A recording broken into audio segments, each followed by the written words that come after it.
Hi friends, ನಮಸ್ತೆ ಎಲ್ರಿಗೂ. ನಾನು ನಿಮ್ಮ ಪ್ರೀತಿಯ ರೂಪ. ಫ್ರೆಂಡ್ಸ್, ಇವತ್ತಿನ ವಿಡಿಯೋ ಬಂದು ಹಸು ಸಾಕೋರಿದ್ರೆ ಇಂಪಾರ್ಟೆಂಟ್. ಹಸುಗಳನ್ನ ಯಾರು ಸಾಕೋಕೆ ಇಷ್ಟಪಡ್ತೀರೋ ಅವರೆಲ್ಲ ತಿಳ್ಕೊಂಡೇ ಇರಬೇಕಾದಂಥ ವಿಷಯ ಏನಪ್ಪ ಅಂದರೆ, ಪ್ರತಿಯೊಂದು ಮೂಮೆಂಟ್ಸು ಹಾಗೂ ಅವರು ಆ ಹಸುಗಳ ಬಾಡಿಲಾಗುವಂಥ ಪ್ರತಿಯೊಂದು ಬದಲಾವಣೆನೂ ಕೂಡ ನಾವು ಗಮನಿಸ್ಕೋಬೇಕಾಗುತ್ತೆ. ಸೊ ಆ್ಯಕ್ಚುಲಿ ಹೇಳಬೇಕಂದ್ರೆ ನಾವು ಅಂದ್ಕೊಂಡಿದ್ದು ಇದು ಹಾಗೇನೇನೆಂದರೆ ಕಾಲಿನಲ್ಲೆಲ್ಲ ಸಗಳಿ ಎಲ್ಲನ ಹಾರಿಸ್ಕೊಳ್ಳುತ್ತಲ್ಲ, ಗಲೀಜೆಲ್ಲ ಅದು ನೊಣ ಕೂತು ಆ ಥರ ಆಗಿದೆ ಅಂತ. ಬಟ್ ಆದರೂ ಯಾಕೋ ಡೌಟ್ ಬಂತು. ಸಿಕ್ಕಾಪಟ್ಟೆ ಕೆರ್ಕೊತಾ ಇತ್ತು, ಸಿಕ್ಕಾಪಟ್ಟೆ ಅಂದರೆ ಎಲ್ಲಿ ಸಿಗುತ್ತೆ ಅಲ್ಲೆಲ್ಲ ಮೈಯನ್ನು ಹಾಕೊಂಡೆಲ್ಲ ಉಜ್ಕೊತಾ ಇತ್ತು. ಸೊ ಹಾಗೆಯೇ ಕಾಲಲ್ಲಿ ಕೈನಲ್ಲಿ ಎಲ್ಲ ಕೆರ್ಕೊಳ್ಳೋದು, ಈ ನ್ಯಾಲ್ಗೆನೆಲ್ಲ ನೆಕ್ಕೋದು, ಈ ಥರ ಎಲ್ಲ ಮಾಡ್ತಾಯಿತ್ತು. ಸೊ ನಮಗೆ ಡೌಟ್ ಬಂದು ಏನು ಅಂತ ನೋಡುವ ಅಂತ ಡಾಕ್ಟ್ರಿಗೆ ಫೋನ್ ಮಾಡಿಸಿ ಕರೆಸಿದ್ವಿ. ಸೊ ಅವರು ಹೇಳಿದರು, ನೋಡಿದ ತಕ್ಷಣವೇ ಹೇಳಿದರು, ಇದು ಒಂಥರ ಕೆಟ್ಟ ಅಲರ್ಜಿ ಥರ. ಅಂದರೆ ಫುಲ್ಲು ಈ ಥರನೇ ಕೆಡ್ತಾ ಇನ್ನೂ ಜಾಸ್ತಿ ಆಗ್ತಾನೆ ಇದ್ದರೆ ಮೈನಲ್ಲಿ ಒಂದೇ ಒಂದು ಕೂದಲು ಸಹಿತ ಇರೋಲ್ಲ ಆ ಥರ. ಅಂದರೆ ಮೈ ರೋಮ ಏನಿದೆ ಆ ರೋಮಗಳೆಲ್ಲ ಇರೋದಿಲ್ಲ, ಅಷ್ಟು ಉದ್ರೋಗುತ್ತೆ ಅಂತ. ನಿಮಗೆ ಆಲ್ರೆಡಿ ಮುಂಚೆನೇ ತೋರಿಸ್ದೆ, ಆ ಕಡಿತ ಜಾಸ್ತಿಯಾಗಿ ಕೆರ್ಕೊಂಡಿರೋ ಜಾಗದಲ್ಲಿ ಕೂದಲಿಲ್ಲ, ಎಲ್ಲ ವೈಟ್ಗಾಗಿದೆ.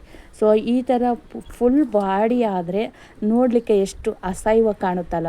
ಅಸಹ್ಯವಾಗಿ ಕಾಣುತ್ತೆ ಅನ್ನೋಕ್ಕಿಂತ ಅದು ಕಡ್ತಾ ಅದ್ರ ಕಂಟ್ರೋಲ್ ಮಾಡೋಕ್ಕಾಗ್ತಾಯಿಲ್ಲ, ಅಷ್ಟು ಕೆಡ್ತಾ. ನಾನು ನೋಡಿರೋ ಮಟ್ಟಿಗೆ ಈಗೊಂದು 15 ಡೇಸಿಂದ ಒಂದು ನಿಮಿಷವೂ ಅದು ನಿಂತ್ಕೊಂಡಿದೆ ಸುಮ್ಮನೆ ಅಂತಲೇ ಇಲ್ಲ. ಯಾಕಂದರೆ ಇವಾಗ ನಾನು ಅದಕ್ಕೆ ಬೇವಿನ ಸೊಪ್ಪು ಹಾಗೆಯೇ ಇದೆಲ್ಲ ಹಾಕಿ ಹಚ್ಚುತ್ತಾ ಇರಬೇಕಾದ್ರೆ ಅದಕ್ಕೊಂದು ಸ್ವಲ್ಪ ನವೆ ಬಂದಂಗಾಗಿ ಕೆರಿತಾ ಇದ್ದಾರೆ ನಾನು ಆ ಥರ ಆಗಿ ಅದು ಅಷ್ಟೇ ನಿಂತಿದ್ದು. ನಾನು ಏನು ಔಷಧಿ ಹಚ್ಚುತ್ತಾ ಇದ್ದೀನಿ, ಸೊ ಅದನ್ನು ಹಚ್ಚೋ ತನಕ ಆ ಕಡೆ ಈ ಕಡೆ ಹಲ್ಗಾಡಿಲ್ಲ, ಅಷ್ಟು ನೀಟಾಗಿ ನಿಂತಿತ್ತು. ಯಾಕಂದರೆ ಅದಕ್ಕೆ ಮೈನ ಕೆರಿತಾ ಇದ್ದೀವಿ ನಾವು, ಅದಕ್ಕೆ ನವೆ ಇತ್ತಲ್ಲ ಅದು ಕಡಿಮೆ ಆಗ್ತಾಯಿದೆ ಅನ್ನಿಸ್ತೇನೋ, ಹಾಗಾಗಿ ಸುಮ್ಮನೆ ನಿಂತಿತ್ತು. ನಾನು ಬೇವಿನ ಸೊಪ್ಪು ಎಲ್ಲ ಏನಿದೆ ಅದನ್ನು ಹಚ್ಚೋ ತನಕ. ಈಗ ಆ್ಯಕ್ಚುಲಿ ಮನುಷ್ಯರನ್ನೇ ಉದಾಹರಣೆಯಾಗಿ ತಗೊಳ್ಳಿ. ಒಂದು ಸೊಳ್ಳೆ ಕಡಿದ್ರೆ ಆ ಸೊಳ್ಳೆ ಕಡ್ದಿದ್ದ ಜಾಗದಲ್ಲಿ ಎಷ್ಟು ಕಡ್ತಾ ಬರುತ್ತೆ ಅಂದರೆ, ಕೆಲವೊಬ್ಬರು ಆ ಸೊಳ್ಳೆ ಕಡ್ದಿದ್ದ ಜಾಗ ಕಿತ್ಕೊಂಡ್ಬರೋ ತನಕನೂ ಕೆರಿತಾನೆ ಇರ್ತಾರೆ. ಆದರೆ ಹಸುಗಳು, ಮೂಕ ಪ್ರಾಣಿಗಳು ಯಾರಿಗೆ ಹೇಳ್ಕೊಳ್ತವೆ ಹೇಳಿ? ಫುಲ್ ಬಾಡಿ ಕಡ್ತಾ ಬಂದರೂ ಕೂಡ ಅದು ಸಿಕ್ಕಾಪಟ್ಟೆ ಕೆರಿತಾ ಇತ್ತು. ಅದಕ್ಕೆ ಹೇಳ್ಕೊಳ್ಳಿಕ್ಕೆ ಆಗ್ತಾಯಿಲ್ಲ, ಯಾವ ರೀತಿ ಎಕ್ಸ್ಪ್ರೆಸ್ ಮಾಡೋಕ್ಕೆ ಸಾಧ್ಯ? ಬಟ್ ನಾವೇ ಹಸುಗಳನ್ನ ಯಾರು ಸಾಕಿರ್ತೀವಿ, ಸೊ ಅವರು ಎಲ್ಲರಿಗೂ ಹಸುಗಳು ಪ್ರತಿಯೊಂದು ಮೂಮೆಂಟ್ಸ್ ಮೇಲೂ ನಾವು ಗಮನ ಇಟ್ಟಿರಬೇಕು ಅನ್ನೋದು ಇದೇ ಕಾರಣಕ್ಕೆ ಅಂತ ಅನ್ಕೋತೀನಿ. ಯಾಕಂದರೆ ಇದು ನಮ್ಮ ಮನೆಯಲ್ಲಿ ಹುಟ್ಟಿರೋವಂಥ ಹಸು. ಯಾಕಂದರೆ ಫಸ್ಟ್ ಟೈಮ್ ತುಂಬ ಲೇಟಾಗಿ, ಅಂದರೆ ಎಲ್ಲ ಹಸುಗಳು ಕರು ಹಾಕಿ 2 ವರ್ಷ ತುಂಬ ಅಷ್ಟರಲ್ಲಿ 7ಗೆ ಬಂದು, ಹಾಗೆ 2-3 ವರ್ಷ ತುಂಬ ಅಷ್ಟರಲ್ಲಿ ಒಂದು ಕರು ಹಾಕಿರುತ್ತೆ. ಬಟ್ ಇದು 4 ವರ್ಷ ತನಕ ಗಬ್ಬನೇ ಆಗಲಿಲ್ಲ. ಅಂದರೆ ನಾವು ಎಷ್ಟೇ 7 ಕೊಡಿಸಿದ್ರು ಕೂಡ ಅದು ನಿಂತ್ಕೊತಾನೆ ಇರಲಿಲ್ಲ. ಹಾಗಾಗಿ ನಮ್ಮ ಮಾವನವರು ಇದರಿಂದನೇ ಗಾಡಿ ಹೊಡೆಯೋದು, ಹೊಲ ಉಳೋದು, ಈ ಥರ ಎಲ್ಲ ಮಾಡಿ ಅದ್ರದ್ದು ಏನಿದೆ ಗರ್ಭಕೋಶದ ಪ್ರಾಬ್ಲಮ್ ಏನಿದೆ ಅದ್ರ ಸುತ್ತ ಚರ್ಬಿ, ಅಂದರೆ ದುರ್ಮಾಂಸ ಅಂತ ಹೇಳ್ತಾರೆ ಇದರಲ್ಲಿ. ಬಟ್ ಹಸುಗಳಿಗೆಲ್ಲ ಚರ್ಬಿ ಬೆಳ್ಕೊಂಡಿತ್ತು ಅಂತ ಹೇಳ್ತಾರೆ. ಸೊ ಹಾಗಾಗಿ ಈ ಥರ ಬೆಳ್ಕೊಂಡಿತ್ತು. ಹಾಗಾಗಿ ಅದನ್ನು ಕರಗಿಸ್ಲಿಕ್ಕೋಸ್ಕರ ನಮ್ಮ ಮಾವನವರು ಯಾವುದೇ ಮೆಡಿಷನ್ ಆಗಲಿ, ಯಾವುದೇ ನಾಟಿ ಔಷಧಿನಾಗಲಿ ಯೂಸ್ ಮಾಡಲಿಲ್ಲ. ಯಾಕಂದರೆ ನಮ್ಮ ಮಾವನವರೇ ಅದನ್ನು ಎತ್ತಿನ ಗಾಡಿಗೆ ಹೂಡ್ಕೊಂಡು ಇದ್ರ ಜೊತೆ ಇನ್ನೊಂದು ಕರುನ ಹಾಕ್ಕೊಂಡು ಎತ್ತಿನ ಗಾಡಿ ಹೊಡಿತಾಯಿದ್ರು. ಹಾಗೆ ಹೊಲ ಉಳಬೇಕು ಅಂದರು ಇದರಿಂದನೇ ಯೂಸ್ ಮಾಡ್ತಾಯಿದ್ರು, ಇದನ್ನು ಬಳಸಿನೇ ಹೊಲ ಉಳ್ತಾಯಿದ್ರು. ಹಾಗಾಗಿ ಇದ್ರದ್ದು ಕೊಬ್ಬಿನಂಶ ಏನಿರುತ್ತೆ, ಗರ್ಭಕೋಶದ ಸುತ್ತ ಬೆಳೆದಿರೋಂಥ ಚರ್ಬಿ ಏನಿರುತ್ತೆ ಅದು ಕರಗೋಗಿತ್ತು. ಸೊ ಹಾಗಾಗಿ ನೆಕ್ಸ್ಟ್ ಈಟಿಗೆ ಬಂದಾಗ, ನೆಕ್ಸ್ಟ್ ಸಮೆನಿಗೆ ಬಂದಾಗ ನಾವು ಸಮೆನ್ ಕೊಡಿಸಿದ್ವಿ. ಏನಂದರೆ ಅದೃಷ್ಟಕ್ಕೆ ನಿಂತ್ಕೊಂಡಿತ್ತು ಈ ಸಲ. ನಿಂತು ಅದು ಒಂದು 8 ಮಂತ್ಸ್ 9 ಮಂತ್ಸ್ ಆದಮೇಲೆ ನಾವು ಹೊಲ್ದ ಹತ್ರ ಹಿಡ್ಕೊಂಡು ಹೋಗೋದನ್ನು ಕೂಡ ನಿಲ್ಲಿಸ್ಬಿಟ್ಟಿದ್ವಿ. ಇವಾಗ ಕರು ಹಾಕಿ 20 ಡೇಸ್ ಆಗಿದೆ.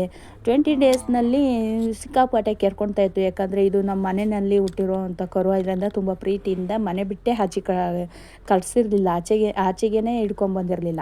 ಅಷ್ಟು ಚೆನ್ನಾಗಿ ನೋಡ್ಕೊತಾ ಇದ್ವಿ. ಬಟ್ ಏನು ಸಿಕ್ಕಾಪಟ್ಟೆ ಕೆರ್ಕೊತಾ ಇತ್ತು. ನಾವು ಅಂದ್ಕೊಂಡ್ವಿ ಕರು ಹಾಕಿದ್ಮೇಲೆ ಅದ್ರ ಗಲೀಜೇನಿರುತ್ತೆ ಆ ಗಲೀಜಿಗೆ ನೊಣ ಬಂದು ತುಂಬ್ಕೊಳ್ಳುತ್ತಲ್ವ, ಸೊ ಅದೆಲ್ಲ ಬಂದು ಇದ್ರ ಮೇಲೂ ಕೂತ್ಕೊಂಡು ಈ ಥರ ಪ್ರಾಬ್ಲಮ್ ಆಗಿದೆಯೇನೋ ಅಂತ ಅಂದ್ಕೊಂಡ್ವಿ. ಬಟ್ ಅದು ನಾವು ನೊಣ ಸ್ಪ್ರೇ ಮಾಡಿದ್ವಿ, ಮತ್ತು ಸೋಪ್ ಬರುತ್ತೆ ಅದಕ್ಕೆ ಅಂತಲೇ, ನೊಣ ಹೋಗಲಿಕ್ಕೆ ಅಂತಲೇ ಸ್ಪ್ರೇ ಕೊಟ್ಟಿದ್ದರು. ಸ್ಪ್ರೇ ಮಾಡಿದರೂ ಕಂಟ್ರೋಲ್ ಆಗಲಿಲ್ಲ. ಸೋಪ್ ಕೂಡ ಕೊಟ್ಟಿದ್ದರು, ಆ ಸೋಪ್ ಕೂಡ ಹಚ್ಚಿದ್ರು ಕಂಟ್ರೋಲ್ ಆಗಲಿಲ್ಲ. ಏನೇ ಮಾಡಿದರೂ ಕೂಡ ಈ ಕೆರೆತ ಏನಿದೆ ಅದು ಬರೀ ಮುಖ, ಹಣೆ, ತಲೆ ಮೇಲೆ ಅಷ್ಟೇ ಅಲ್ಲ, ಮೈ ತುಂಬ ಸ್ಟಾರ್ಟ್ ಆಗಿತ್ತು. ಸೊ ನನಗೆ ಅನ್ನಿಸ್ತು ಇದೇನೋ ಸೈಡ್ ಎಫೆಕ್ಟ್ಸ್ ಆಗೋವಂಥ ಚಾನ್ಸ್ ಇದೆ, ಯಾವುದಕ್ಕೂ ನೋಡುವ ಅಂತ ಡಾಕ್ಟ್ರ್ ಕರೆಸಿದ್ವಿ. ನಮ್ಮ ಸೈಡ್ ಇರೋವಂಥ ಡಾಕ್ಟರ್ಸ್ ಬಂದು ಅವರು ಮುಟ್ಟೆ ನೋಡಲಿಲ್ಲ, ನೋಡಿದ ತಕ್ಷಣ ಹೇಳಿದರು ಇದು ಅಲರ್ಜಿ ಟೈಪು, ಅಂದರೆ ಸ್ಕಿನ್ ಅಲರ್ಜಿ ಆಗಿದೆ ಇದಕ್ಕೆ ಅಂತ ಹೇಳಿದರು. ಸೊ ಅವ್ರು ಹೇಳಿದರು ವೀಕ್ಲಿ 1 ಟೈಮ್ ಬಂದು ಇಂಜೆಕ್ಷನ್ ಮಾಡಿಸ್ಬೇಕು, ಮತ್ತು ಯಾವುದೇ ಕಾರಣಕ್ಕೆ ಮೈನ ತೊಳಿಬೇಡಿ, ಯಾಕಂದರೆ ಮೈನ ತೊಳಿತಾ ಇದ್ದರೆ ಅದು ನೊವೆ ಬಂದಾಗಾಗಿ ಮತ್ತೆ ಕಡಿತ ಜಾಸ್ತಿ ಆಗುತ್ತೆ, ಕೆರೆತ ಅದೇ ಮಾಡುತ್ತೆ, ಫುಲ್ ಬಾಡಿನೆಲ್ಲ ಕಿತ್ಕೊಂಡ್ಬಿಡುತ್ತೆ, ಅದು ಸಿಕ್ಕ ಜಾಗನಲ್ಲೆಲ್ಲ ಉಜ್ಜಲಿಕ್ಕೆ ಸ್ಟಾರ್ಟ್ ಮಾಡುತ್ತೆ ಅಂತ ಎಲ್ಲ ಹೇಳಿದರು. ಹಾಗಾಗಿ ನಾನು ಮೈ ತೊಳಿಲಿಲ್ಲ.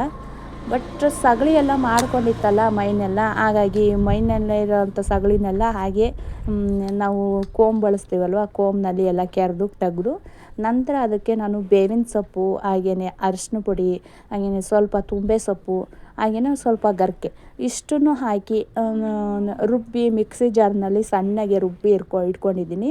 ಸೊ ಯಾಕಂದರೆ ಈ ತುಂಬೆ ಸೊಪ್ಪು, ಗರ್ಕೆ ಸೊಪ್ಪು ಹಾಗೆ ಬೇವಿನ ಸೊಪ್ಪಿನಲ್ಲಿರುವಂಥ ಔಷಧಿ ಗುಣಗಳು ಹೇಳಬೇಕಾಗಿಲ್ಲ, ಎಲ್ರಿಗೂ ಎಂಥವ್ರಿಗೂ ಕೂಡ ಗೊತ್ತಾಗ್ತಿದೆ. ಯಾವುದೇ ಸ್ಕಿನ್ ಅಲರ್ಜೀಸ್ಗಳಿದ್ರು, ಯಾವುದೇ ಇನ್ಫೆಕ್ಷನ್ಸ್ಗಳಿದ್ರು, ಹಾಗೆ ಯಾವುದೇ ರೀತಿಯ ಈ ಸೈಡ್ ಎಫೆಕ್ಟ್ಸ್ ಆಗೋ ಹಾಗಿದ್ರು ಕೂಡ ಈ ಬೇವಿನ ಸೊಪ್ಪಿನಲ್ಲಿ ಒಳ್ಳೆ ಇದಿದೆ ಅಂತ ಹೇಳ್ಬೋದು.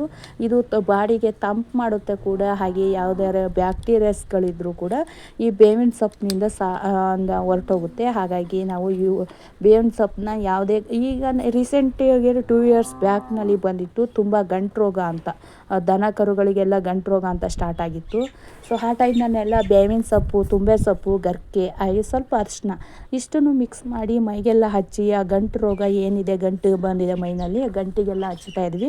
ಸೊ ಹಚ್ಚಿ 2 ವೀಕ್ಸ್ ಮಾಡಿದರೆ ಸಾಕಾಗಿತ್ತು, ಎಂಥ ಗಂಟು ರೋಗ ಇದ್ದರೂ ಕೂಡ ಅದು ಕಂಟ್ರೋಲ್ ಆಗ್ತಾಯಿತ್ತು. ನಾನು ಕೂಡ ನಮ್ಮ ಮನೆಯಲ್ಲೂ ಸಿಕ್ಕಾಪಟ್ಟೆ ಆಗಿದ್ವಿ, ಕರುಗಳಿಗೆ, ಹಸುಗಳಿಗೆ ಎಲ್ಲ ಆಗಿದ್ವು. ಇದೇ ಥರ ಟ್ರಿಕ್ಸ್ ಯೂಸ್ ಮಾಡಿ ನಾವು ಇದ್ರ ಜೊತೆ ನಾವು ಇಂಗ್ಲೀಷ್ ಮೆಡಿಸಿನ್ ಅಂದರೆ ಇಂಜೆಕ್ಷನ್ ಹಾಕಿಸ್ತಾಯಿದ್ವಿ. 1 ದಿನ ಬಿಟ್ಟು 1 ದಿನ 3 ಡೇಸ್ಗೆ ಇಂಜೆಕ್ಷನ್ ಹಾಕಿಸ್ತಾ ಇದ್ವಿ. ಆಲ್ಮೋಸ್ಟ್ ಕಡಿಮೆ ಆಗಿತ್ತು. ಸೊ ಇದಕ್ಕೂ ಕೂಡ ಇಂಜೆಕ್ಷನ್ ಹಾಕಿದ್ದೀವಿ. ಬಟ್ ಅವರು ಡಾಕ್ಟ್ರ್ ಹೇಳಿದರು ಬರೀ ಇಂಜೆಕ್ಷನ್ನಿಂದ ಕಂಟ್ರೋಲ್ ಆಗೋದಿಲ್ಲ, ನಾವು ಏನೇ ಇಂಜೆಕ್ಷನ್ ಮಾಡಿಸಿದ್ರು ಕೂಡ ಮೈ ಒಳಗಡೆ ಇರೋವಂಥ ಬ್ಯಾಕ್ಟೀರಿಯಾಗಳನ್ನ ಇದು ಮಾಡ್ಬೋದು, ಬಟ್ ಮೇಲ್ಗಡೆ ನೊಣ ಕೂರದೇ ಇರೋ ಥರ, ಮತ್ತು ಇದಕ್ಕೆ ನೊವೆ ಬಂದಾಗ ಕೆರ್ಕೊಳ್ದೇ ಥರ ಇರಬೇಕು ಅಂದರೆ ನೀವು ಮೇಲ್ಗಡೆ ಈ ಥರ ಪ್ರಯೋಗ ಮಾಡ್ತಾ ಇರಬೇಕು ಅಂತ. ಹಾಗಾಗಿ ನಾನು ಒಂದು ಬೇವಿನ ಸೊಪ್ಪು, ತುಂಬೆ ಸೊಪ್ಪು, ಗರ್ಕೆ ಹಾಗೆ ಸ್ವಲ್ಪ ಅರಿಶಿನ ಪುಡಿ ಇಷ್ಟನ್ನು ಯೂಸ್ ಮಾಡಿ ಸಣ್ಣಗೆ ರುಬ್ಬಿ ನೀರು ಥರ ಮಾಡಿಕೊಂಡು ಅದು ನಾವು ಫುಲ್ ಬಾಡಿಗೆಲ್ಲ ಸ್ಪ್ರೆಡ್ ಆಗಬೇಕಲ್ವ. ಸೊ ಹಾಗಾಗಿ ಫುಲ್ ನೀರು ಥರ ಮಾಡಿಕೊಂಡು ಬಾಡಿಗೆಲ್ಲ ಹಚ್ಚುತ್ತಾ ಇದ್ದೀನಿ. 1 ಇಂಚು ನೀವು ಗಮನಿಸಿರ್ಬೋದು, ನಾನು ಹಚ್ಚೋಕ್ಕೆ ಸ್ಟಾರ್ಟ್ ಮಾಡಿದಾಗಲಿಂದ ಹಿಡಿದು ಇಲ್ಲಿ ತನಕ 1 ಇಂಚು ಕದಲಿಲ್ಲ ಅದು. ಅಷ್ಟು ಅದಕ್ಕೆ ಗೊತ್ತಾಗ್ತೈತೆ ನನಗೆ ಕಡಿತಕ್ಕೆ ಅವರು ಮೆಡಿಷನ್ ಮಾಡ್ತಾಯಿದ್ದಾರೆ, ನಾನು ಅಲ್ಗಾಡಬಾರ್ದು ಅಂತ.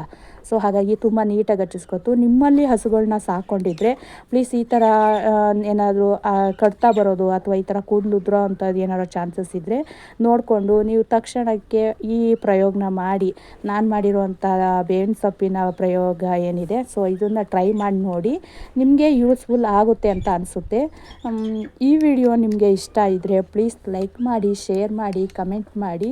ನೀವಿನ್ನೂ ನನ್ನ ಚಾನಲ್ನ ಹೊಸದಾಗಿ ನೋಡೋರು ಆಗಿದ್ದರೆ ಪ್ಲೀಸ್ ಸಬ್ಸ್ಕ್ರೈಬ್ ಮಾಡ್ಕೊಂಡು ನೋಡಿ ಅಂತ ಹೇಳ್ತಾ, ಹಾಗೆಯೇ ಕಮೆಂಟ್ ಮೂಲಕ ನಿಮ್ಗೆ ಏನು ಅನಿಸುತ್ತೆ ಅದನ್ನು ಕಮೆಂಟ್ ಮೂಲಕ ತಿಳಿಸಿ ಅಂತ ಹೇಳ್ತಾ, thank you so much watch ಮಾಡಿದ್ದಕ್ಕೆ.